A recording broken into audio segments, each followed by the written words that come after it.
Hello, and welcome to Kings of Tomorrow. My name is Christopher Stubbs, along with my co-hosts, Mr. Jamal Gosa and Mr. Kanan Reed.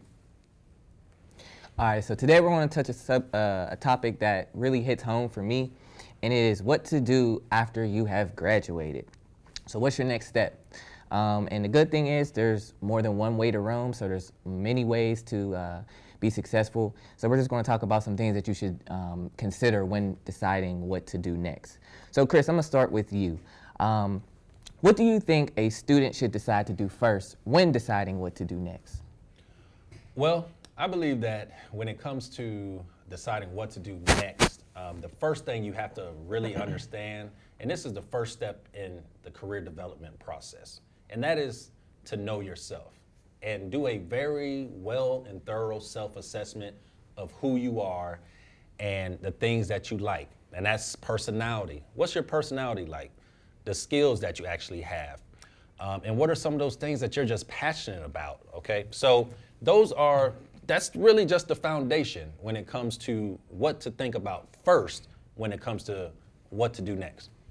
And I think when deciding your next step, you have to know that there are positives and negatives towards that, because you can have negatives. I'm going to start with negatives because you might have people in your corner telling you to do X, Y, Z because they know X, Y, Z, and that's what their expertise is, and that might not be the solution for you. For example, for me, my brother is a state trooper, and he was like, just go into criminal justice, and I have no interest with criminology or criminal justice at all. I prefer education. He's like, do this, but that was a negative input to help my decision. And some positives would be like people that I trust and people that are already in the field or have the same passions that I do and share the same personality that I do. So I think when it comes to positives and negatives, just make sure you know who's really with you and understand you as a person. I think an analogy that I use is if you want to learn how to shoot a three-pointer, I'm left-handed like that. If you want to learn how to shoot a three-pointer, like, who would you want to go to? Mm-hmm. Would you want to go to Steph Curry or would you want to go to me? My jumper is nice, but Ain't that nice. I'm not Steph Curry. So like I'm saying, go to the expert who knows exactly you as fully as a person and that can help you with that. Great advice. Oh, well, so that'll lead, before we even go anywhere, your follow-through was awesome. So I know your jump over. Yeah, you ain't Steph Curry. So my second question is for you, Jamal. How long do you think a student should take when determining what to do next?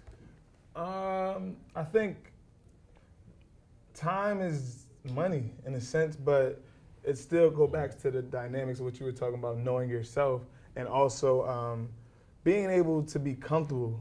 Like, if it's your senior year, you know these deadlines, but then like I think the most important time is probably the year before, where you're planned ahead and organized a year ahead and going on these like different tours of colleges and learning about these different majors and your own personal research. So I think the time frame should really be the year before. But if you don't do that and you're up to your senior year, I think by December, January, those are the critical times, I think. And then those holidays when you got all your family around and the uncles and aunties and people that are around, you could talk to them deeply about what you want to do. So those are my two time frames. Right, and I feel I have a whole different perspective on time because time is valuable, as you mentioned, but I think it's more about practicality, okay, and just going in and trying it out. I always tell people that if you get it, if you're interested in something and you are thinking like, man, is this something that I really want to do? Is this something that I'm really trying? Go into it, try it out, see if you like it. Either you're going to get very, very excited and want to be passionate and motivated and you want to just do more and more, or you're going to be like, you know what? Nah, this ain't it. But now you know. Do not take a whole year to figure out one thing. And you mentioned it, Jamal, research. I tell people, hey, spend 3 days and just research all about that particular career. I promise you, the more you research, either you're going to be sitting there like, wow, this is some really good stuff. This is really cool. Or you're going to be like, you know what, that looked like a little too much work for me. I don't have that much time, man. I don't want to have to do that. And they're not paying enough. And I'm good.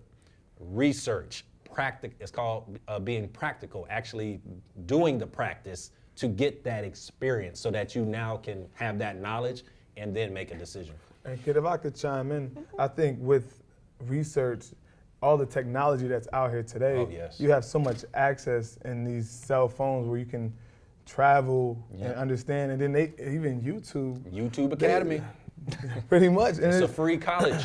That's what I'm saying. And YouTube is giving out all the secrets. And like Absolutely. these experts are doing blogs about their career and talking about and different podcasts and things like that. So it's really no excuse to not know. And I think that once you get that understanding and utilize your own tool, which is this device right here, that's the internet, and expanding your network too. And that can go just as a simple question as asking a teacher, like, do you know anybody in this field? Right. Asking questions. And that goes back to 2 weeks ago, about a week Yes. ago. Yeah. Those are the things these little things that people don't do, and they fail to realize how much resource and access we have to these different things that can be helpful to our next step. So I think those things kind of reflect that. What do you feel? So my thoughts on the subject is the hardest thing that's the hardest thing to determine is what you actually want to do. Like us as a people, we always know what we don't want to do. Like, for example, if you ask your girlfriend, hey, what do you want to go eat? She 9 times out of 10 don't know. But if you go ahead and give a couple options, she's gonna say, I don't want that. I don't want that. I don't want that. Well, what do you want? So it's kind of like being positive. It's kind of about being positive about your situation. Like, okay, I know what I don't want to do, so let's stop talking about what I don't want to do, and let's start focusing on things that I may want to do. Great point. So Great that's what I feel is the hardest thing to determine. When you're deciding on what to do next, which will lead me into my next question. Chris, we'll start with you. Okay. Who were some of the most influential people you spoke to or looked up to when deciding on what to do next? Well, my story, that's a deep question. My story actually stems from my experiences while in school. So I currently right now am, early college, high school coordinator, but I like to think of myself more so as a counselor, right? Just in general. And the reason why I do what I do and I'm passionate about and how I got into the field is because I felt that no one really took the time for myself personally to sit down with me and talk with me about what I want to do next, exactly this topic.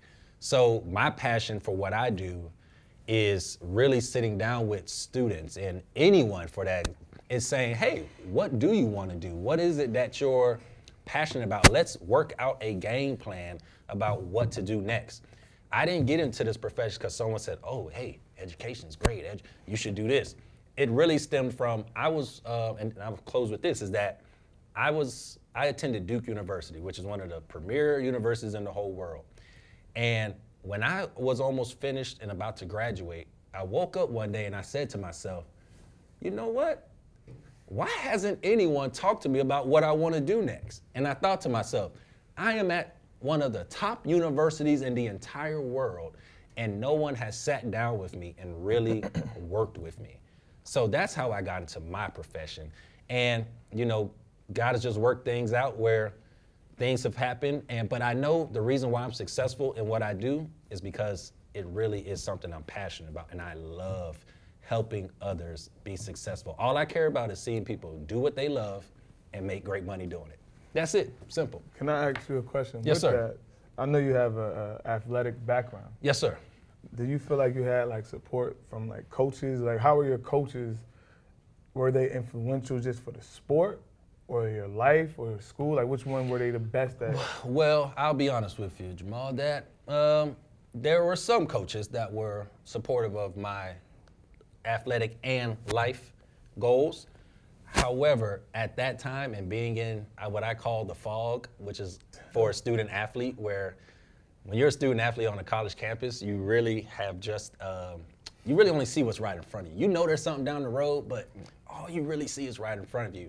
And the day I realized what I just talked about in the other story of, wow, no one's really helped me, was when I injured my knee and I couldn't play football anymore. And then that's when the fog cleared. And I was like, oh, that's the real world down there.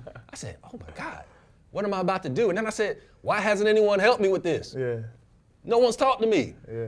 And I said to myself that day, I said, as long as I'm here, I will do whatever I can to make sure any student does not go through what I went through, because in my mind, I'm like, I had all this great opportunity, but I wasn't able to take advantage of it because I didn't have anyone guiding me. So I'm sorry I couldn't answer your question directly, but that's the story about why I'm here and why I love to do what I do. It's really just to help. It's honesty. What about Yeah. you, Jamal? How you feeling? To answer the question, yeah. So let's answer the question. My bad, y'all. Y'all took me into my story. listen, the most influential person for me was my mom, because my mom was one of 10 children growing up in the South. She grew up in Alabama, where times were hard, and the Brown first board education that happened her senior year. So for her to get educated, she had to walk like 8 miles just to get to school each day. And going to school was optional, because either she go to school or like help in the farm or like where they were, because that was the two options that she had. And so with that being said, like her senior year, she had a decision to go to all black school or a desegregated school. So she didn't want to go through that, so she decided to stay where she was. Being the oldest of daughter, she had to watch all her little brothers and sisters who that wasn't probably to prefer what to do, but she was the role model for them. So she decided to go to college. She went to Stillman College in Alabama, which is a historically black college. She was the first person in my entire family to go to college. And I just found out my one uncle graduated. So out of 10, she was the only one to graduate high school and go to college. And my one uncle graduated high school. So education wasn't like a big thing for me and my family. So for her to do that through all the struggles that she had growing up, and I'm sure that she went through way more struggles, and I know that she always said to me that school was my way out. And that's why I have my passion, because I know that school will be my way out, because that's how she got her way out. Mm-hmm. And then she went from Alabama to New Jersey and then taught and did all those great things. But her perseverance was different, because I think now, like, if she got discouraged or gave up, where would I be? Right. Absolutely. And I think we don't think about that frequently. Like, my mom texts me every day, and it's always just like, I look at her differently, and because I know what she went through to raise me and what she went through to get where she's at now. And that's where, as parents, I think parents always have this thing where they want their children to be better than them, but they need to support them that way. You know what I mean? I think that the support that she gave me and my brother was to always do that. So her influence was big for my decisions in education. So when I messed up in education, I had to find my way back. And then, which was super cool and monumental for my family, was that 2017, we both got our masters at the same time. I got mine in adult education. She got hers in theology. She was 65 years old. Went back to school, got her master's. She started when she graduated college, and then she went back 30 years later. And, you know, that just shows a lot about her perseverance and the type of woman she is and how she raised me, where, you know, I'm just going every day. And that's big for me. All right, Kanan, bring us home, sir. My bad. Let's hear your story. Oh man, yeah. So my story is a little bit different from you guys. Okay. I was, college was my only option, to tell you the truth. And to this day, I still regret making that. I didn't make the decision, but I still regret going to college to this day. And I'll tell you why. So I didn't really have the influential people that I needed in my life. Don't get me wrong, I had my mom and I had my dad. They both have their master's degrees. They went the educational route. They truly do value education, in which I do myself. However, like I said, there's more than one way to get to Rome. So at the end of the day, you know, when I was talking to them, it was all one-sided, you know, one-sided this, one-sided this. You're going to go here, you're going to do this. You're going to go here, you're going to do this. You're going to go here, and you're going to do this. And it's like, all right, you're going to go to school, you're going to go to college, you're going to get a degree, you're going to get a good job. But to me, you know, I needed more influential people in my life. Like, I wish I had like a coach or something that would have talked to me and said, hey, you put more time in the gym. Hey, you know you can go D1. I had D2 offers, I had D3 offers to play basketball. Didn't want to take those because of the collegiate route that I would have had to take, and I would have had to do 2 more years of college. Or I wish I would have. And the one thing I really wish I would have known, or someone would have talked to me about when I was in school, is a trade. A trade, like, like you said in the beginning, you have to know yourself. So me knowing myself, I didn't like school. I didn't. I absolutely hated school. Didn't want to deal with school. And there's students like that, and we just have to be real. And when I went to college, I was like, I'm taking courses that don't have anything to do with my major. Like, this is just not for me. Now, granted, I graduated. Not really one of the highlights of my life, but I graduated, and I'm a little bit better off. But if I had that influence that I had back in the day to say, hey, well, there's alternative routes. You don't have to go to college. You can go. You can go to the military, or you could go to the Air Force, or you could go get a trade and start your own business. There's so many alternative routes that I just did not know about, and I just really needed that influential person to come and take me out of that paradigm that I was in and put me into a new one. So I got something too. Because I want to just add that, just exposing you to different right, things. exposing me to Because, different things. Like, as much as I work with students and work in career development, career and workforce education, I don't know everything. Right. I don't. So I ask questions. I YouTube. I go onto Twitter and I research. If I'm interested, I say, let me do more research. I go through the process that I was explaining before. So it's not really about, and I wanted to say this quote, because I always thought it was a very deep quote. Oprah Winfrey, right? We all know who Oprah is, right? Yep. Oprah is the queen of just everything. What she touches, they call it the Oprah, touch or something? Like I know. If she sponsors you, touch. I don't know about I'm sorry, the Midas. But they pretty much use it like that, right? But Oprah Winfrey said this quote, and I thought it was so amazing. She said, and this is somebody with a lot of money, y'all. She said, wealth is not about how much money you have. It's about how many options you have. Right. And I always give the example. Hey, we're going on a vacation, y'all. Here's the list of options. You can go to Tijuana, you go to Hong Kong, you go to Tokyo, you go to Australia, you can go to Germany. What if you don't have options? Oh, you can only go to Georgia. Right. Which one do you want? Or how What- about you talk you to see? someone who's only been to Georgia? Right. They're only going to give you that Georgia perspective. So research and exposure and looking like what are the top 10 places to visit on YouTube?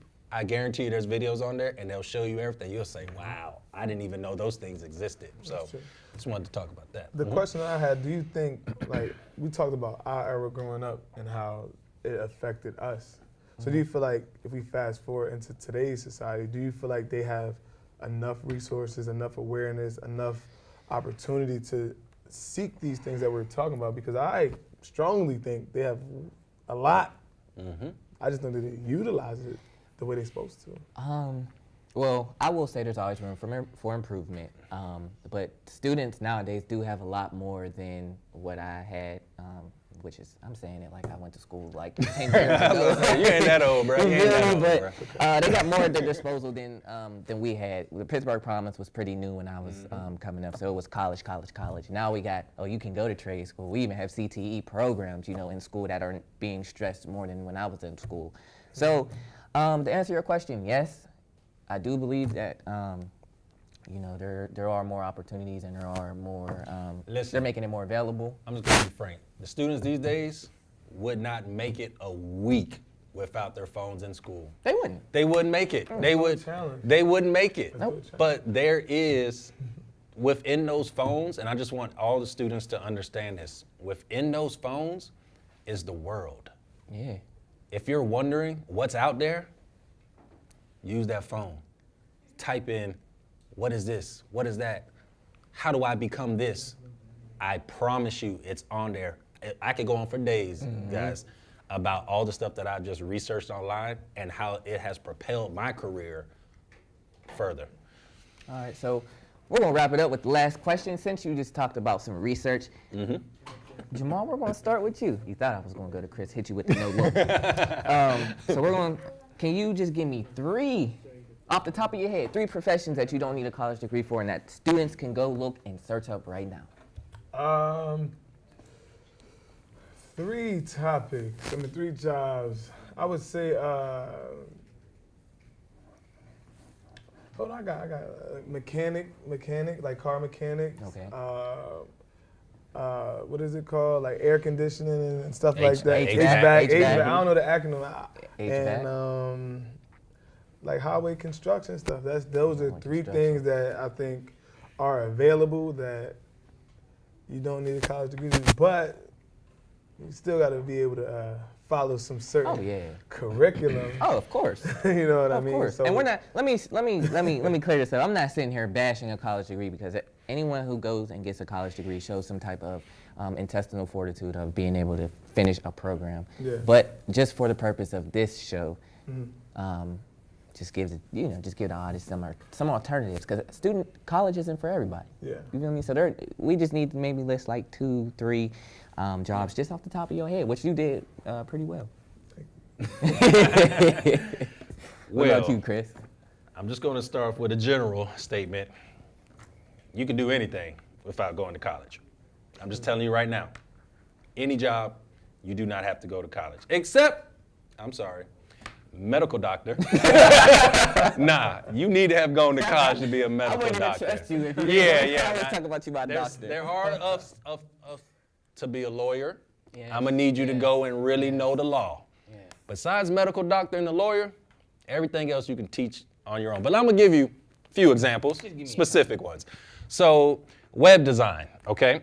So web design is one that you can easily go right now. You can YouTube how to create a web page.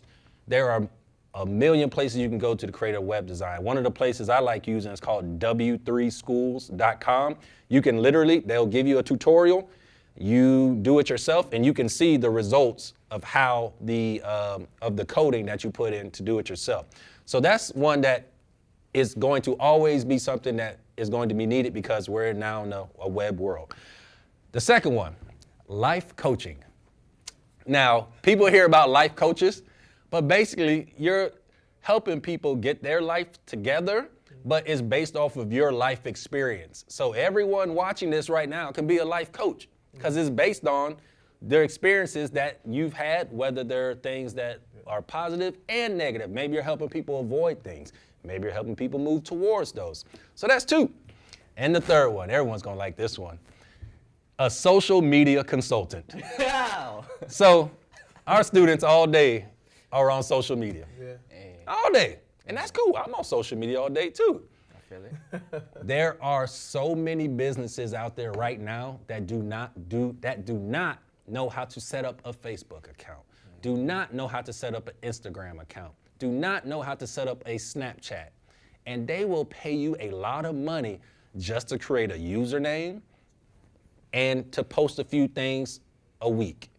People get paid millions of dollars to do this. It is not a complicated job.